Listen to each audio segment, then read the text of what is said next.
നിങ്ങളുടെ ഇഷ്ട പരമ്പരകളുടെ മുഴുവൻ എപ്പിസോഡുകളും ടെലികാസ്റ്റിന് ശേഷം എക്സ്ക്ലൂസീവായി സൺ നെക്സ്റ്റ് ആപ്പിലൂടെ കാണൂ. ഇന്ത്യൻ ഉപഭോക്താക്കൾക്ക് മാത്രം സൗജന്യം. ആ ഫോട്ടോസ് എല്ലാവർക്കും അയച്ചു കൊടുക്കുന്നു. അതിലും ഭേദം ഞാൻ ചാവുന്നതല്ലേ. അതുകൊണ്ട് പ്രശ്നം തീരുമോ? എടി, മരണത്തിന് ശേഷവും നിന്റെ ചിത്രങ്ങൾ പ്രചരിപ്പിച്ചാലോ? അത് ബാക്കിയുള്ളവർക്ക് ഉണ്ടാക്കുന്ന നാണക്കേടിനെ കുറിച്ച് നീ ആലോചിച്ചിട്ടുണ്ടോ? എടി, നിന്റെ അമ്മ, അച്ഛൻ, ആങ്ങള, പിന്നെ അമ്മാവൻ, അങ്ങനെ കുറെ പേരില്ലേ. പിന്നെ ഞാൻ എന്ത് ചെയ്യും? ഒരിക്കലും അവൻ ആർക്കും ആ ചിത്രങ്ങൾ കൊടുക്കാതിരിക്കാൻ നോക്കണം. ഇനി ഒരു പെണ്ണിനോടും അവനിങ്ങനെ പെരുമാറാതെ നോക്കണം. ഇത് നോക്ക്, വേറൊരാളും അറിയാതെ ഞാൻ നോക്കിക്കോളാം. നിനക്ക് എന്റെ കൂടെ നിൽക്കാവോ? എന്നൊന്ന് വിശ്വസിക്ക് നീ. എന്നിട്ട് നീ അവന്റെ അടുത്തേക്ക് ചെല്ലാന്ന് മെസ്സേജ് ചെയ്യേ. ബാക്കി നമുക്ക് നോക്കാം.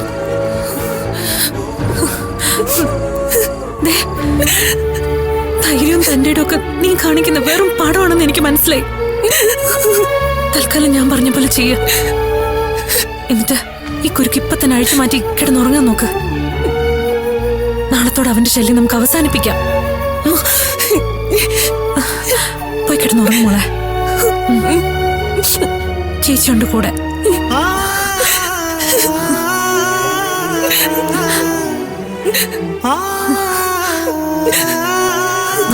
കിടക്ക.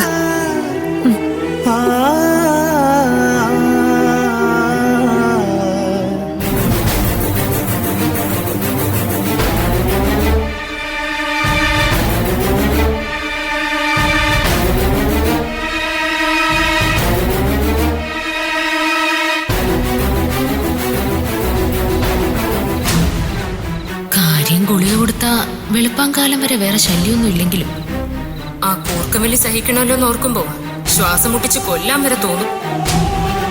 എന്ത് ചെയ്യാം, വേഷം കെട്ടിപ്പോയില്ലേ, ആടി തീർത്തല്ലേ പറ്റൂ. എന്റെ കമ്മീഷണർ സാറേ, നിങ്ങളുടെ ഒരു ടാസ്ക്.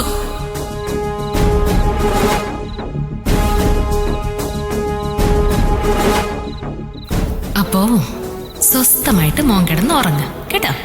ഞാനേ തന്റെ അനിയനും ഭാര്യയ്ക്കുള്ള പണി ശരിയാക്കിയിട്ട് ഓട്ടനെ വരാം.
വരൂ, ഇരിക്കൂ. എന്താ? ആ, ഒരു പരാതിയുണ്ട്. ആർക്കാ?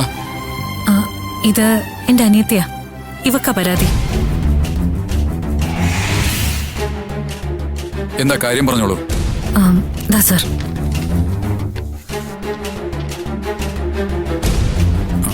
ഇത് സ്ഥിരം പരാതിയാണല്ലോ. സാധാരണ എന്തെങ്കിലും പ്രശ്നം ഉണ്ടാകുമ്പോഴാണ് പരാതിയായിട്ട് വരുന്നത്. വിശ്വാസവഞ്ചനയാണല്ലേ? സ്നേഹം കൂടുമ്പോ വിശ്വാസം കൂടില്ലേ സർ? അങ്ങനെ പറ്റിപ്പോയതാ. എന്നിട്ടിപ്പോ ആ വിശ്വാസത്തിന്റെ കടക്കിൽ തന്നെ അവൻ കത്തിവെച്ചു അല്ലേ? കൊച്ചേ, ഞാൻ ഈ സ്ത്രീ പുരുഷ ബന്ധത്തിനും പ്രേമത്തിനും ഒന്നും എതിരല്ല. പക്ഷേ കഴിയുന്നതും വീട്ടുകാർ നോക്കിത്തരുന്ന ആളെ കെട്ടി സ്വസ്ഥമായി ജീവിക്കുന്നതോ നല്ലത്. എന്തെങ്കിലും പ്രശ്നം വന്നാൽ തന്നെ വീട്ടുകാരുണ്ടെന്ന് സമാധാനിക്കാലോ. അല്ല, പ്രേമിച്ചേ അടങ്ങും എന്നാണെങ്കിൽ എനിക്കിങ്ങനെ ഒരു ബന്ധമുണ്ടെന്ന് വീട്ടുകാരെ നേരത്തെ അറിയിക്കാമല്ലോ. പിന്നെ എത്ര പൊന്നാണ് ചക്രയാണെന്ന് പറഞ്ഞു വരുന്നവനായാലും ഒന്നിനെ അടുപ്പിക്കരുത്. എത്ര പറഞ്ഞാലും ഇക്കാലത്തെ പെൺകുട്ടികൾക്ക് മനസ്സിലാവില്ല. അവർ സ്വാതന്ത്ര്യം ആഘോഷിക്കുകയല്ലേ.